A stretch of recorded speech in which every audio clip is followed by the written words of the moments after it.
नमस्कार। आपका अखबार के संग में आपका स्वागत है। मैं हूं प्रदीप सिंह। उत्तर प्रदेश विधानसभा का एक दिन का विशेष सत्र हुआ 30 अप्रैल को और विषय था नारी शक्ति वंदन अधिनियम संशोधन विधेयक जो पेश किया गया था लोकसभा में, उसके पास न होने पर जो विपक्षी दल जिन दलों ने उसका विरोध किया उनकी निंदा का प्रस्ताव था कि इन लोगों ने महिलाओं को उनका अधिकार देने में बाधा पहुंचाई, देने से रोका। लेकिन योगी जी कभी कभी गजब करते हैं और मुझे लगता है कि इतना भी नहीं करना चाहिए। उन्होंने समाजवादी पार्टी को ऐसा पटक पटक कर धोया जैसे धोबी घाट पर धोबी कपड़ों को धोता है पत्थर पर पटक कर। उन्होंने शुरुआत की कि किस तरह से ये पार्टी महिला विरोधी है और पहला उदाहरण दिया जो सबसे बड़ा, और जब तक समाजवादी पार्टी रहेगी, मुलायम परिवार रहेगा, अखिलेश यादव नेता रहेंगे, तब तक ये बात और ये मुद्दा उन्हें परेशान करता रहेगा। और वो था गेस्ट हाउस कांड। एक महिला दलित नेता का जिस तरह से घेराव हुआ, अपमान हुआ और लगभग उनकी जान पर बनाई। उन्होंने कहा कि भाजपा के वरिष्ठ नेता ब्रह्मदत्त द्विवेदी ने अपनी जान पर खेलकर उनको बचाया और भारतीय जनता पार्टी ने पहली बार उत्तर प्रदेश में किसी दलित महिला को मुख्यमंत्री बनाने के लिए समर्थन दिया। हालांकि उसके बाद 3 बार मायावती भाजपा के समर्थन से मुख्यमंत्री बनी और चौथी बार वो अपने दम पर यानी 2007 में पूर्ण बहुमत लाकर वो मुख्यमंत्री बनी। लेकिन इस घटना के जरिए एक बार फिर उत्तर प्रदेश और देश के लोगों को योगी जी ने याद दिलाया कि ये लोग किस तरह के महिला विरोधी हैं और महिला विरोध में किस हद तक जा सकते हैं। गेस्ट हाउस कांड समाजवादी पार्टी के माथे पर लगा हुआ ऐसा कलंक है जो कभी धुल नहीं सकता। किसी साबुन से, किसी डिटर्जेंट से, किसी भी केमिकल से वो धुलने वाला नहीं है। राजनीति के क्षेत्र में भारत में कम से कम ऐसी घटना किसी प्रदेश में कभी नहीं हुई और उसके लिए समाजवादी पार्टी ने कभी माफ़ी नहीं मांगी कि हमसे एक गलती हो गई, ये हमको नहीं करना चाहिए था। 2019 में समाजवादी पार्टी और बहुजन समाज पार्टी का गठबंधन हो गया। दोनों पार्टियों की हालत ख़राब थी। 2014 के लोकसभा चुनाव में बहुजन समाज पार्टी को लोकसभा में एक भी सीट नहीं मिली और समाजवादी पार्टी जो सत्ता में थी उस समय, अखिलेश यादव मुख्यमंत्री थे, उसको 80 में से सिर्फ 5 सीटें मिली थी। तो दोनों पार्टियों को लगा कि साथ आ जाएंगे। तो अब उत्तर प्रदेश में सपा और बसपा साथ आ जाए तो आप सामाजिक समीकरण देखिए। दलित, पिछड़ा, मुसलमान, बचता क्या है? जो बचता है वो तो सत्ता में ला नहीं सकता किसी पार्टी को। तो ये कॉम्बिनेशन ऐसा था जिसको लेकर देश में भाजपा विरोधी जितने थे उनकी सबकी बाँछें खिली हुई थी। अब बीजेपी का सफाया हो जाएगा। कांग्रेस के एक प्रवक्ता तो मतलब उनको लगता था कि अगर आधी रात को भी उनके बस में हो तो टीवी चैनल खुलवाकर बोले कि भाजपा को एक भी सीट नहीं मिलेगी। बीजेपी का सुपड़ा साफ और जाने क्या क्या बोलते रहते थे। और नतीजा आया जब तो भाजपा को 62 अपनी और सहयोगी दल को उसके 2 सीटें मिली। 64, 80 में से 64 सीटें सपा बसपा के गठबंधन के बावजूद। लेकिन वो बात पुरानी हो गई। बात जो है इस विशेष सत्र की। इस विशेष सत्र में योगी जी ने शुरुआत ही इस बात से की, जब उन्होंने प्रस्ताव पेश किया तो उन्होंने कहा कि दिल्ली में विरोध करते हैं और लखनऊ आते आते जब महिलाओं के कोप का भाजन बनने का डर होता है, जब महिला शक्ति से डर लगने लगता है तो यहाँ समर्थन करने लगते हैं कि हम भी महिला आरक्षण के समर्थक हैं। तो बोले गिरगिट भी शर्मा जाएगा इनके सामने। गिरगिट जितनी तेजी से रंग बदलता है उससे तेजी से समाजवादी पार्टी रंग बदलती है। और उसके बाद उन्होंने गिनाना शुरू किया बदायूं की घटना और दूसरी घटनाएं, महिलाओं के साथ किस तरह का व्यवहार समाजवादी पार्टी की सरकारों के समय हुआ। समाजवादी पार्टी के पास कोई जवाब था नहीं। उनके पास इन तथ्यों का कोई जवाब नहीं था। राजनीतिक रूप से राजनीतिक भाषणबाजी में आप कुछ भी बोल सकते हैं, लेकिन तथ्यों की काट के लिए आपको अब नए तथ्य पेश करने पड़ते हैं। तो ये घटना जो है, ये विशेष सत्र और उसमें योगी जी का भाषण, मेरा मानना है कि भारतीय जनता पार्टी ने उत्तर प्रदेश विधानसभा के चुनाव की तैयारी शुरू कर दी है। इससे पहले 2 और घटनाएं हो चुकी हैं। जिस तरह से नारी वंदन संशोधन विधेयक पर लोकसभा में प्रधानमंत्री बोले थे, अखिलेश यादव पर जो उन्होंने टिप्पणी की थी, तंज किया था कि हमारे दोस्त हैं, समय समय पर मदद करते रहते हैं, और अखिलेश यादव ने कृतज्ञता के भाव से हाथ जोड़कर जो है सर झुका लिया कि जी हुजूर। उसका हालांकि 5 दिन बाद उनको समझ में आया कि ये गड़बड़ हो गया, तो सफाई देने की कोशिश की, लेकिन वो वक्त निकल चुका था, तीर कमान से निकल चुका था। वो तीर कमान से निकलने के बाद फिर लौट कर नहीं आता। वही हाल अखिलेश यादव का हुआ। उसके बाद गंगा एक्सप्रेसवे का उद्घाटन करते हुए प्रधानमंत्री ने सीधा हमला समाजवादी पार्टी, उसके गुंडा तंत्र, माफिया राज, भ्रष्टाचार, इन सब मुद्दों को वो उद्घाटन कर रहे थे। किसका?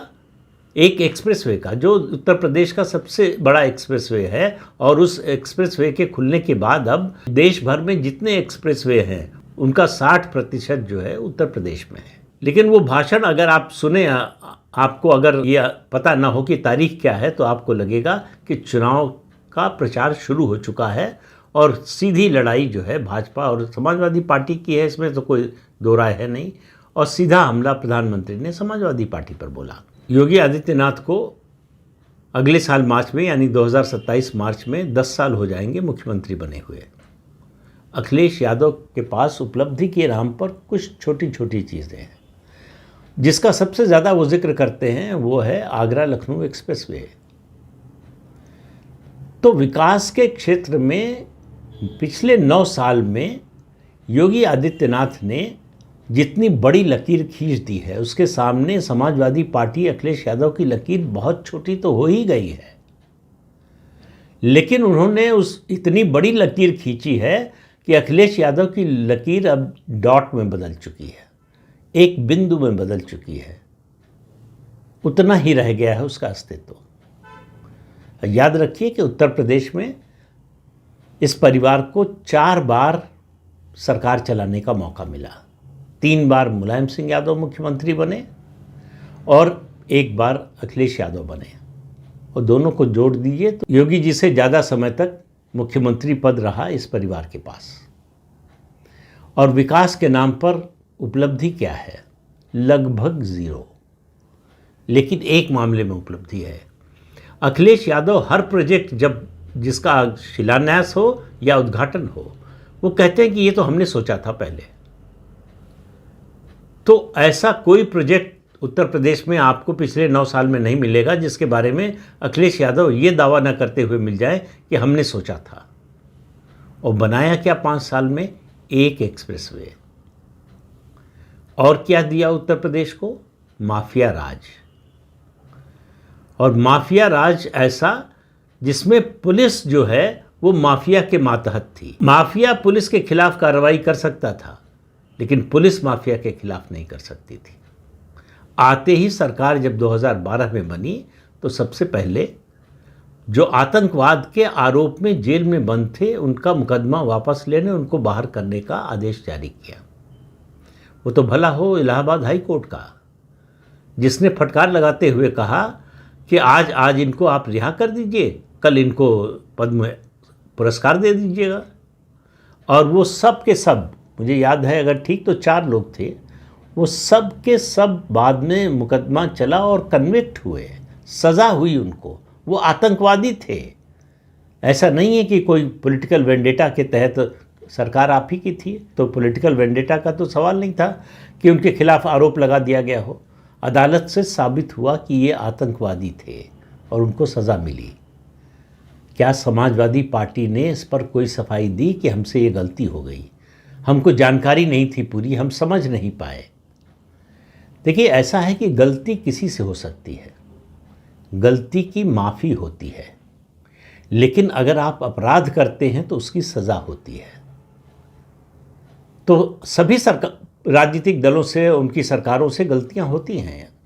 ऐसा नहीं है कि कोई ऐसी पार्टी है या कोई ऐसी सरकार है जिससे कोई गलती ही ना हुई हो। लेकिन गलती अगर आप मान लेते हैं तो लोग आपको माफ़ कर देते हैं, लेकिन अगर आप अपराध करते हैं तो लोग सज़ा देते हैं। और डेमोक्रेसी में सबसे बड़ी सज़ा है आपको सत्ता से हटा देते हैं। और वही हुआ समाजवादी पार्टी के साथ।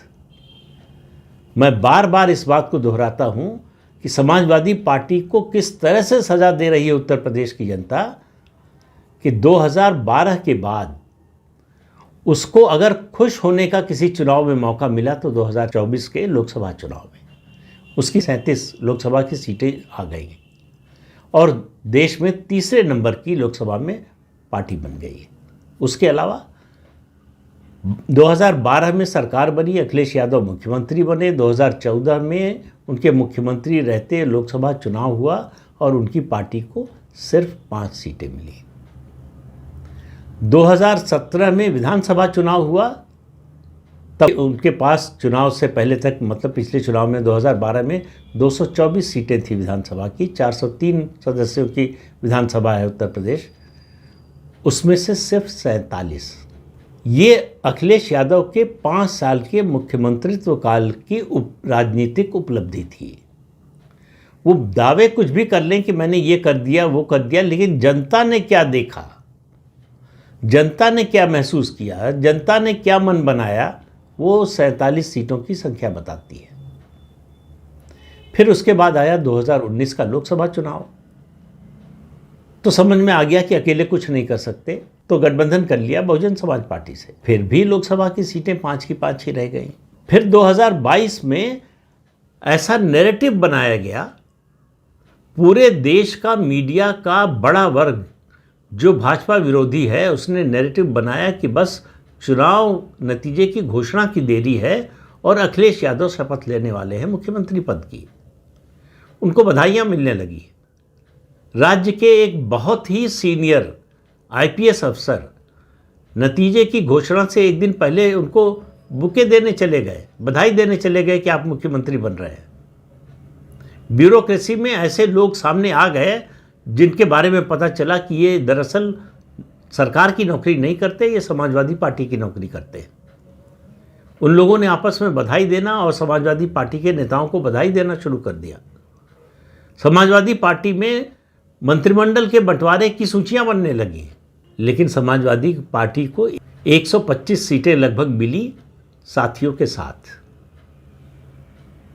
और इनमें 2 साथियों ने, इस बात को पहले भी कह चुका हूं मैं, पश्चिम में जयंत चौधरी और पूरब में ओम प्रकाश राजभर, इन लोगों ने बड़ी भूमिका निभाई। दोनों क्षेत्रों में समाजवादी पार्टी को जो सीटें मिली उनमें इन 2 दलों की सबसे बड़ी भूमिका थी। लेकिन चुनाव नतीजे के बाद क्या हुआ? अखिलेश यादव ने ओम प्रकाश राजभर को तो जितना अपमानित कर सकते थे उतना अपमानित किया। गठबंधन के विधायकों की विधायक दल की बैठक बुलाई, उसमें बुलाया तक नहीं। जयंत चौधरी को भी समझ में आ गया ये साथ नहीं चलने वाला। अखिलेश यादव के साथ रहेंगे तो जो राजनीति बची है वो भी खत्म हो जाएगी। तो उन्होंने अखिलेश यादव का साथ छोड़ा और भाजपा का दामन पकड़ लिया। तो आज केंद्र में मंत्री है और राज्य में भी उनकी पार्टी के मंत्री है। तो अखिलेश यादव का साथ छोड़कर वो हर तरह से फायदे में रहे। इसी तरह से ओम प्रकाश राजभर मंत्री हैं, उनकी पार्टी से भी दूसरे मंत्री हैं और सरकार में हैं। और अब उनके उन दोनों नेताओं के रवैये से, भाषण से, बातों से ऐसा लगता नहीं कि वो फिर ये गलती करने वाले हैं कि समाजवादी पार्टी के साथ चले जाएं। और इन 5 सालों में समाजवादी पार्टी पीडीए का नारा देने के अलावा समाज के किसी वर्ग को अपने साथ जोड़ नहीं पाई।